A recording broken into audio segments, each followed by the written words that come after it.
Bom dia, senhores, ou boa tarde, dependendo do horário que esteja assistindo a esta videoaula. Prosseguimos então hoje com alguns casos específicos do potencial elétrico. Hoje nós vamos ver basicamente o potencial produzido por alguns tipos de configurações de cargas, né? Começando pela carga pontiforme, depois vamos falar sobre dipolo, onde eu vou me alongar um pouquinho mais em algumas contas, e por fim uma distribuição, onde eu vou falar bem brevemente, distribuição contínua de cargas. Ok? Bom, na aula passada nós vimos que o potencial, se vocês relembrarem da aula passada, nós relacionamos o potencial. Opa, cadê a tinta aqui? Tá aqui. Nós relacionamos o potencial ao campo elétrico, né, que basicamente vem da relação entre a força ou o trabalho, né, da força elétrica e a energia potencial elétrica. Quando a gente elimina o Q dos dois lados, então você tem essa equação aqui, certo? Que relaciona o potencial elétrico ao campo elétrico. Bom, agora, o campo elétrico ele pode ser qualquer um, mas se a gente estiver falando especificamente do campo elétrico gerado por uma carga pontiforme, então nós teremos que discutir o potencial produzido por essa mesma carga que gera esse campo. Tá? Para fazer isso, então, a gente substitui aqui no campo elétrico, certo? O campo de uma carga pontiforme, que nós já vimos, Q sobre 4πε0 R ao quadrado, onde, se vocês lembrarem, né, R é a distância entre um ponto qualquer,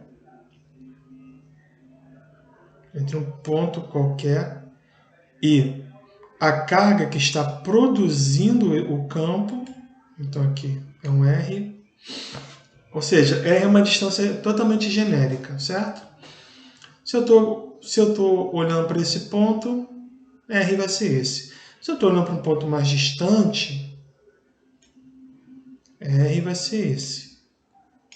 E daí por diante, certo?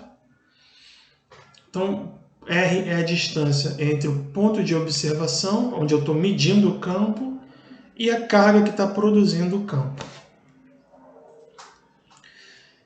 E aqui o produto escalar, como nós havíamos já mencionado, produto escalar entre a direção radial, né?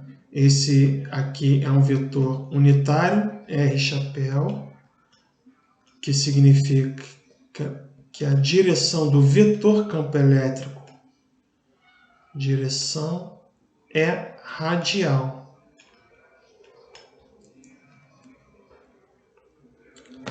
Certo? E dl é o deslocamento da carga, né? De uma carga que sofre a força elétrica. Então aqui eu tenho Q0, tá vendo? Essa carga aqui, ela vai sofrer uma força Q0E,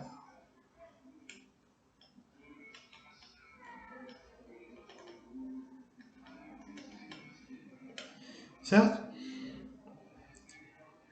E ela vai se deslocar sempre ao longo dessa linha aqui. Por exemplo, se ela estiver aqui, o que eu quero dizer é o seguinte, ela vai sofrer um deslocamento sempre ao longo da direção radial.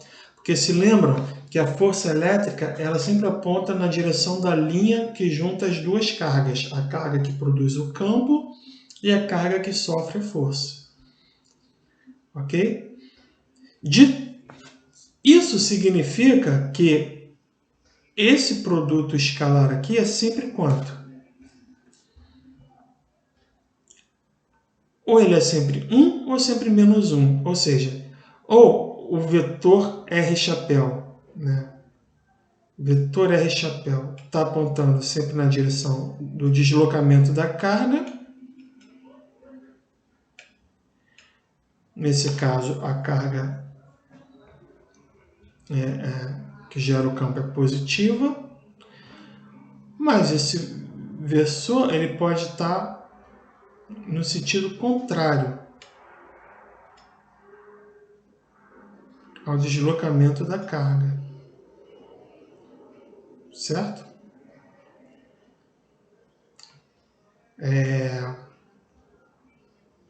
Por exemplo, se...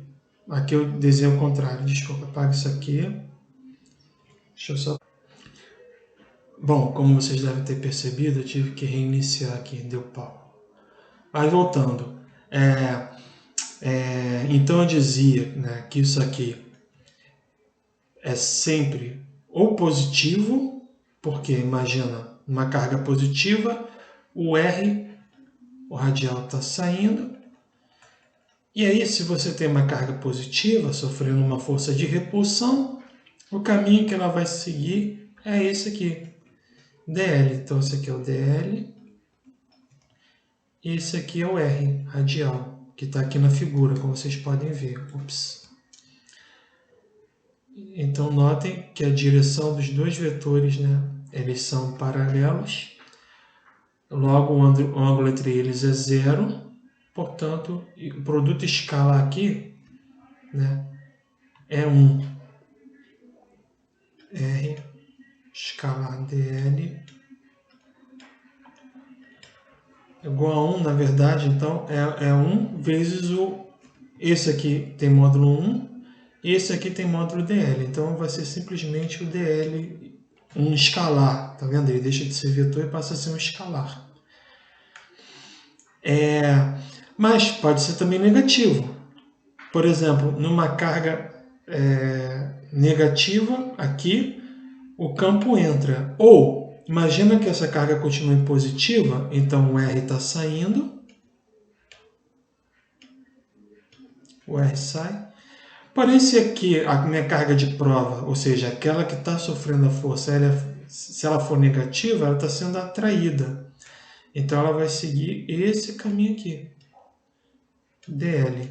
Então notem que esses dois vetores são opostos, então o produto escalar R com dl vai ser menos dl, vai ser negativo, ok? Bom,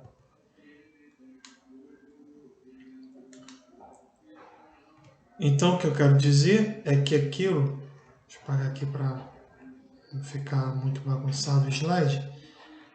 Então o que eu quero dizer é que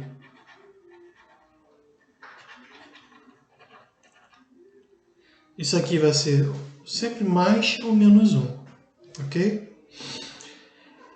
E aí, por exemplo, esse dl aqui, na verdade, né, é o dr. Vocês concordam comigo? É o dr. Ou seja, é a distância entre a carga e a carga que produz o campo elétrico. Então, quando eu for integrar aqui, em vez de chamar isso de dl, dl é porque aqui eu usei uma nomenclatura genérica, mas na verdade esse drzinho é o próprio r da distância aqui que está mudando. Então isso aqui seria nada mais nada menos do que essa integral aqui, ó, menos aqui 1 sobre 4π epsilon 0 integral, isso aqui, como eu já falei, é dl, e aí eu vou passar a chamar, para ficar mais claro, de dr. O que eu posso tirar, porque é constante, eu tiro da integral, que então fica dr sobre r ao quadrado. de uma distância, de uma posição inicial a uma posição final. Então, por exemplo, vamos botar aqui. Vamos botar genericamente. Aqui eu já botei do infinito, ó, tá vendo? Mas eu vou botar genericamente de uma posição RI a uma posição RF. E aqui que eu vou ter integral de dr sobre r ao quadrado é menos 1 sobre r. Então isso aqui vai ser igual. Por favor, esqueçam isso aqui e olhem só para o que eu estou escrevendo em vermelho. Vai ficar igual. Aí eu tenho menos aqui já, né, da própria equação. Quando eu integro isso aqui, integral de dr sobre r ao quadrado é menos 1 sobre r. Com esse menos vira mais. Então fica Q sobre 4π ε0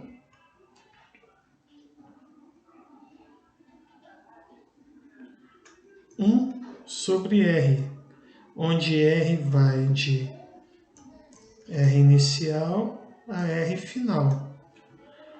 Portanto,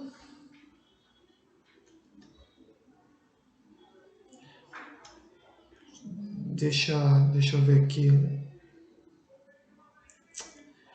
Aqui eu não vou ter espaço para escrever. Então eu vou puxar para cá, tá? Portanto, eu vou ficar aqui VF menos VI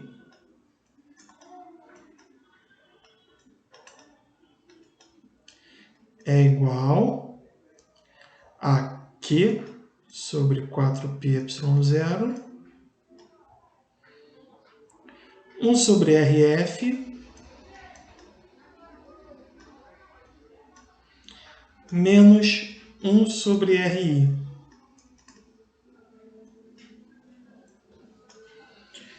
Isso aqui, o que isso está querendo me dizer?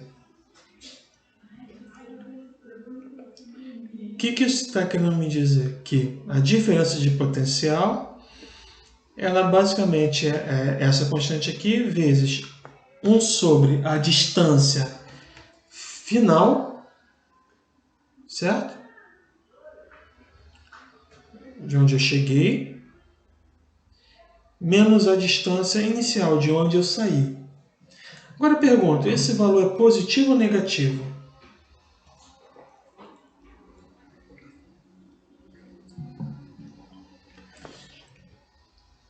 Esse valor é positivo ou negativo? Ora, esse cara aqui é maior do que esse, né? Porque 1 sobre um denominador maior é um número menor do que 1 sobre um denominador menor. Por exemplo, se a distância inicial for 100, ele vai até uma distância de 10, certo?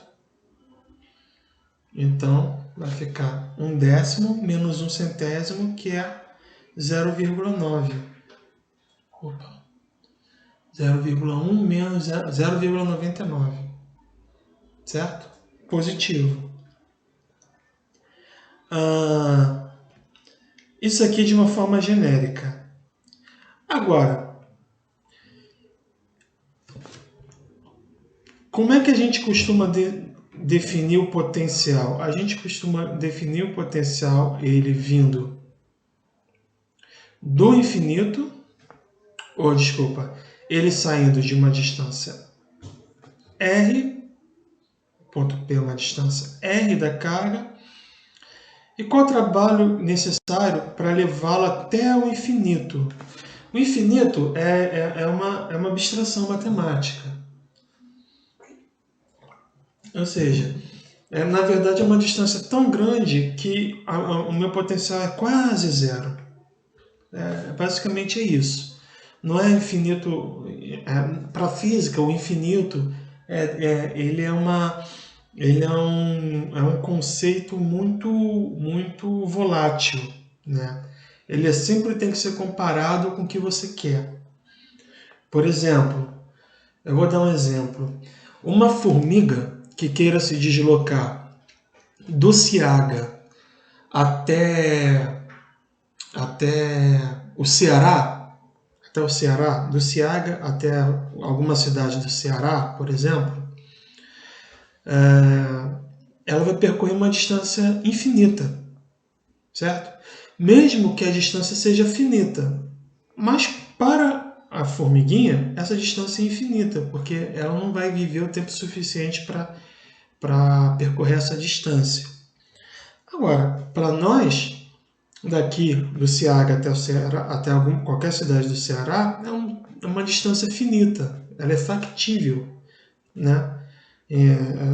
O tempo que nós levamos para nos locomover até lá é muito menor do que o tempo que nós temos de vida, certo?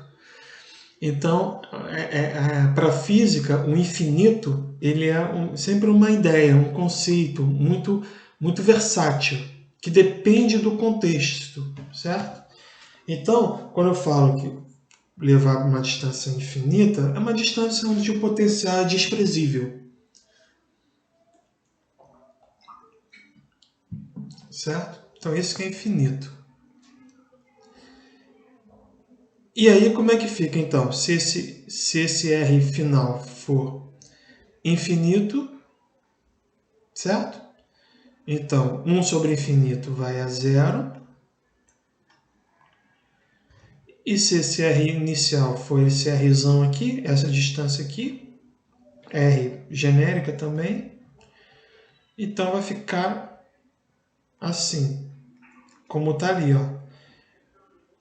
O V final 0 menos V inicial é igual a menos Q sobre 4π epsilon 0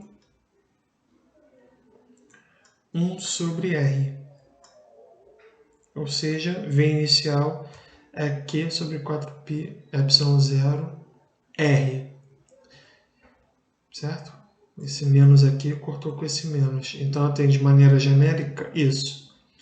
Potencial é positivo. Tá, mestre, mas tá, e o que isso me está querendo me dizer? Querendo dizer o seguinte, ó.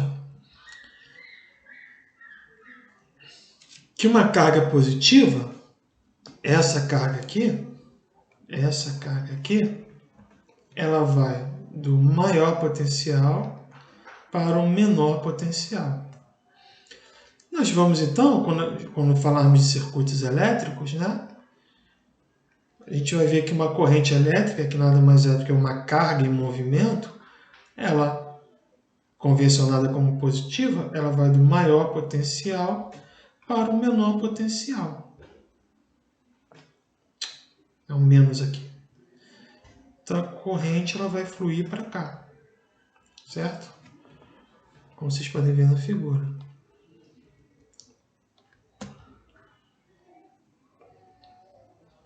Ok?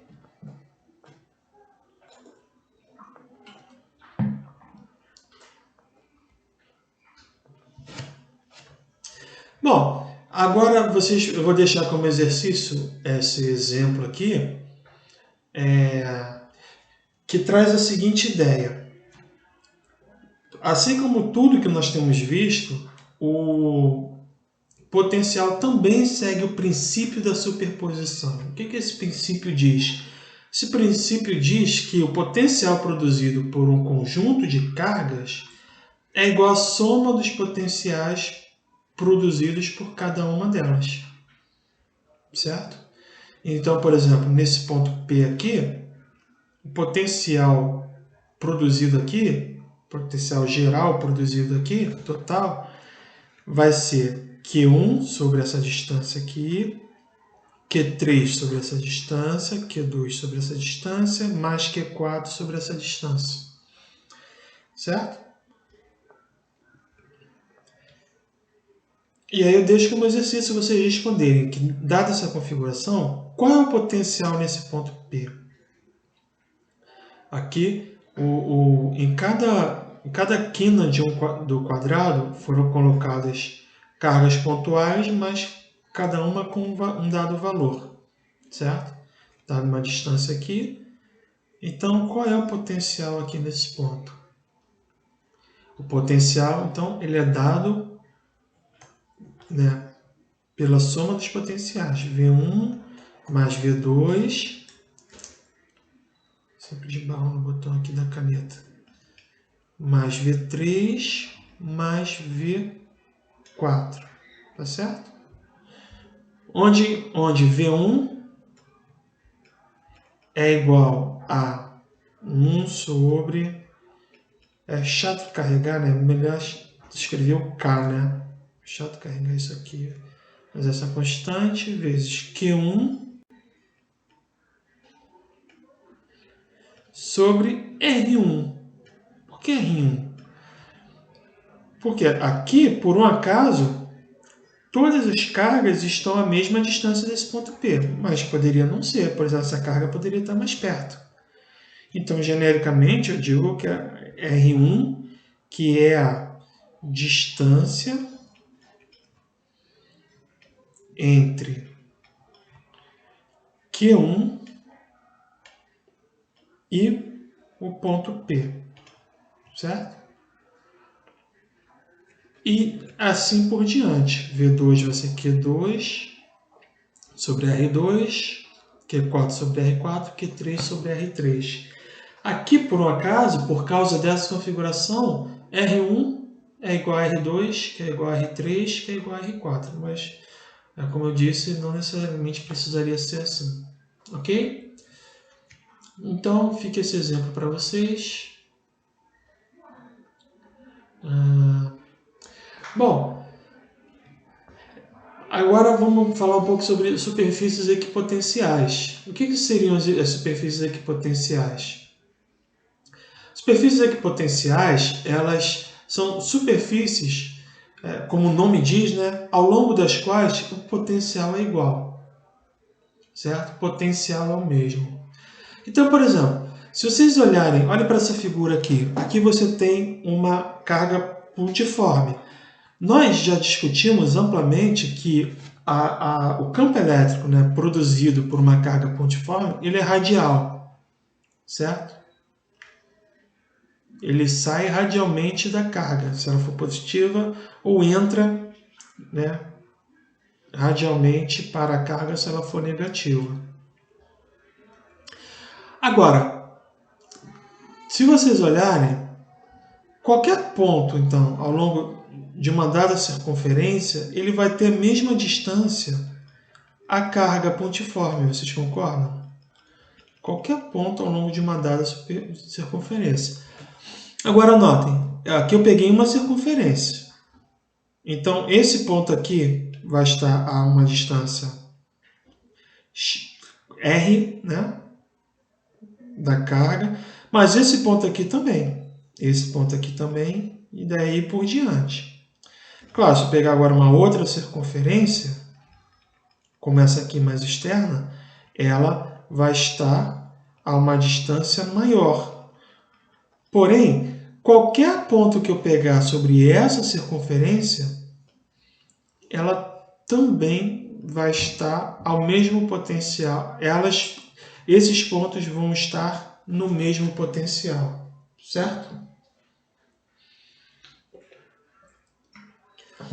Então, o conjunto de pontos que define o mesmo potencial é chamado de uma superfície equipotencial. E a superfície equipotencial, se vocês observarem, ela é diferente. Por exemplo, aqui é o caso de uma carga pontiforme, aqui você tem um caso de placas paralelas e aqui um dipolo. Olha como as superfícies equipotenciais são. São essas linhas aqui, vermelhas e azuis. Certo? Elas têm determinadas propriedades, como o trabalho ao longo delas ser nulo. Aí eu pergunto aos senhores, isso é uma questão, eu não vou explicar isso. É uma pergunta que provavelmente pode ser que caia na prova. Por que o trabalho é nulo ao longo delas? Isso vocês vão procurar responder. A resposta não é tão complicada não, tá? Por que o trabalho é nulo ao longo de uma superfície equipotencial? Se lembra que o trabalho ele está relacionado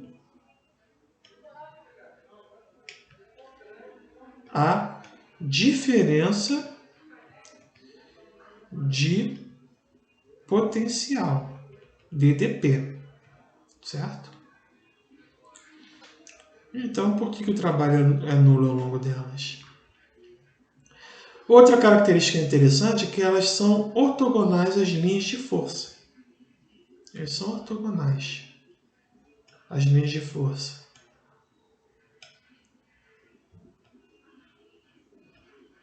Certo? Olha aqui. Aqui é a linha de força em vermelho. E aqui tracejado é a linha da equipotencial. Notem que isso sempre acontece. Elas sempre são ortogonais às linhas de força. Então, vamos brincar um pouco? Por hoje, eu prometi que ia falar sobre outros casos, mas como eu tenho uma conta relativamente extensa no dipolo, eu vou deixar para a próxima aula, então. Hoje vamos só nos ater até essa parte. Então, vamos pegar aqui. Ó, peguei. Opa! Duas cargas. Vou botar uma em cima da outra. Cada carga tem 1 nanocoulomb. Então, aqui eu tenho 2 nanocoulombs. Deixa eu deixar bem assim. Certo? Então, vocês podem verificar. Opa! Vocês podem verificar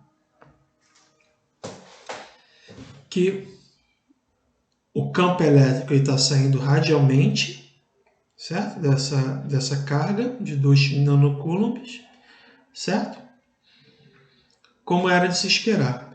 Agora vamos ver como é que é a linha de equipotenciais. Por exemplo, se eu olhar para esse ponto aqui, esse aparato aqui me permite desenhar as superfícies equipotenciais.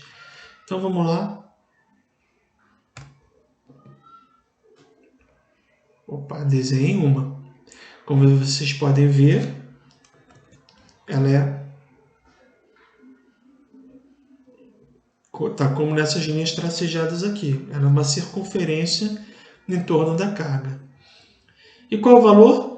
8. Nesse caso aqui, 8.658 volts. Certo? 8.658 volts. Se eu pegar aqui uma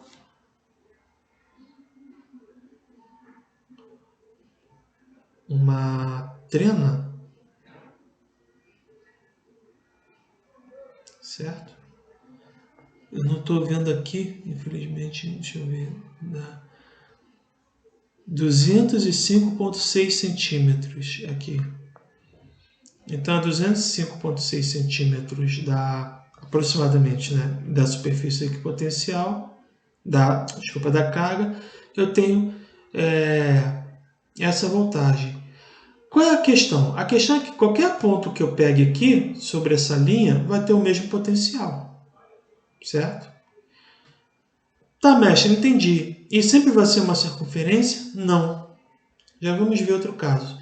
Mas antes, deixa eu só desenhar mais uma aqui. Opa! Mais outra aqui.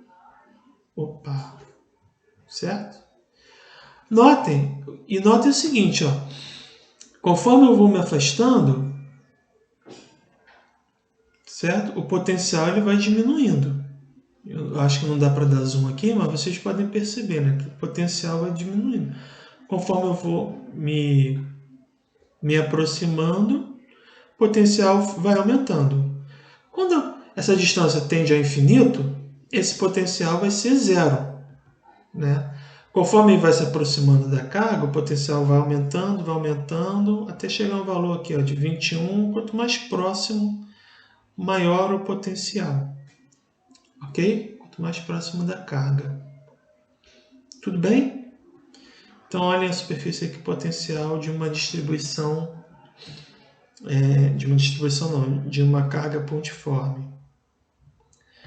Bom, agora se eu pegar cargas, como naquele exemplo que eu pedi para vocês calcularem, deixar assim, por exemplo. Olha como as linhas de campo já ficam um pouquinho mais complicadas, né? Ficam um pouquinho mais esquisitas. E aí, se a gente olhar para as superfícies equipotenciais, olha o que acontece com elas.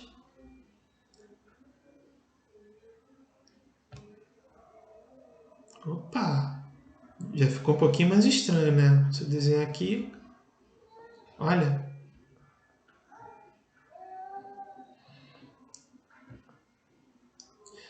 De toda forma, percebam que, como nós falamos, olha aqui, as linhas são sempre perpendiculares às linhas de força, as linhas de equipotencial são sempre perpendiculares às linhas de força. Vocês conseguem ver isso, perceber? Mas não necessariamente são radiais. Isso vai depender da sua distribuição de carga. Se eu mudar um pouquinho, vai mudar um pouquinho. Certo?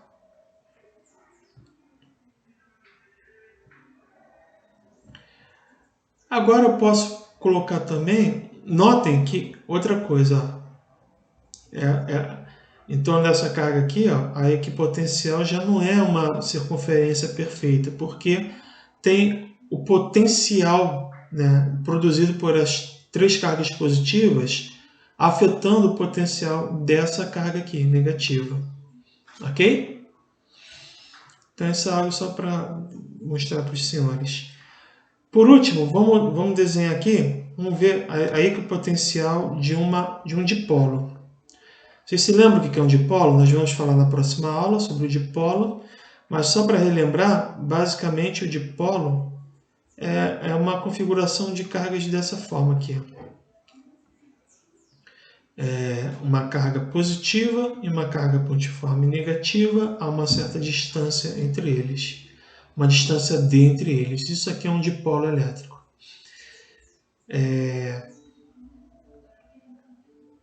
Então vamos ver as equipotenciais.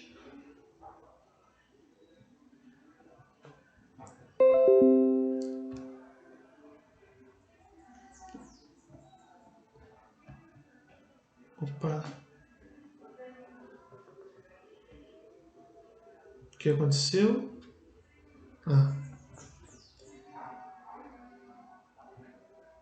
Olha que interessante.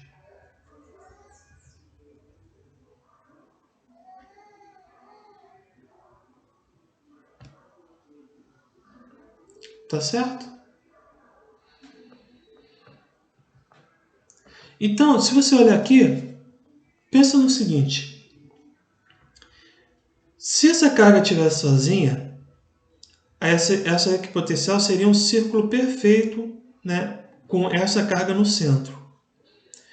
Porém, dada essa configuração, a equipotencial aqui não é um círculo perfeito. É algo meio ovalado. E mais, aqui essa linha está mais próxima a essa carga aqui do que aqui abaixo. Certo? Então aqui eu tenho potencial de menos 318 eletronvolts. Por aqui também vou ter menos 3. Está por aqui, né?